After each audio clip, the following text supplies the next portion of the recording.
Matapos ang naging hiwalayan nila Derek Ramsey at Ellen Adarna at nagdiwa nga ng kaarawan, itong si Derek Ramsey ay naging emotional nga ito sa mensahe niya sa kanyang birthday, kung saan nandoon ang kanyang mga kaibigan, ang kanyang pamilya, ang kanyang magulang. At sinabi niya na nagpapasalamat siya dahil ibinigay sila sa kanya at doon nagpalakpakan naman. Halos maiyak nga si Derek Ramsey sa kanyang mensahe dahil na rin siguro sa pinagdaraanan ng hiwalayan nila ni Ellen at ang pagkakahiwalay ng kanyang anak sa kanya dahil ito ay nasa poder ni Ellen Adarna. Ganun pa man ay tila hindi naging epektibo ang tila pabiktim daw na ito na mensahe ni Derek Ramsey. Anila, pabiktim yun. Sige, birthday mo naman. Tama ka na, Derek. Ang isa ay sinabi na, it seems he wanted to work things out pero ayaw ni Ellen kasi matigas siya at gusto niyang panindigan yun. Wala namang perfect na tao. You can also allow room for mistakes. You can also give chance to someone you love.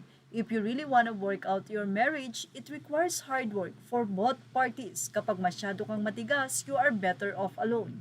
Sino naman ang isa? Hindi mistake ang cheating. Mistake is not knowing the right answer or the right thing to do. Yung mga ginawa niya which he has a history of sa past relationship niya, it was a deliberate choice. You do something wrong. Iba ang mistake sa conscious na pagpili ng mali. Merong protection order in die. You don't get it, just a normal fight. Seems like she can forgive him because he doesn't own up to his wrong choices. Cheating is not a mistake, it's a choice. Say pa ng mga netizen. Sa mga nagsasabi na karma ni Derek si Ellen, malapit na akong maniwala. Say naman ng isa, sad, matalino man ang matching na paglalamangan din, but I still feel for Derek. Nagmahal lang naman siya siguro. Imagine, 50 years old na nag-asawa at nagsettle pero nauwi pa din sa hiwalayan. Ang dami pa naman niyang naging ex-GF na okay. Mga wife material din naman. Kaso, hiniwalayan niya o siya ang hiniwalayan. May chismis pa nga dati na nakipaghiwalay siya sa ex dahil inutangan daw siya pati mga magulang nito.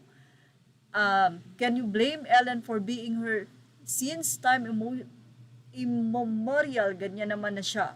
Kaya nga, Adarna, she wants to be free as a bird. You cannot tie up a bird, masasakal yan. Say pa ng isa. Ang ilan ay sinabing naniniwala din ako na Ellen just want to be free. Free as a bird but nagpabuntis, the narrative doesn't connect. He look at the cam to make sure it's taken. Exactly, say pa ng isa. Well, sad boy era. Ay, wala ba siyang right maging sad? Tao lang yan, nakaka-feel ng emotions.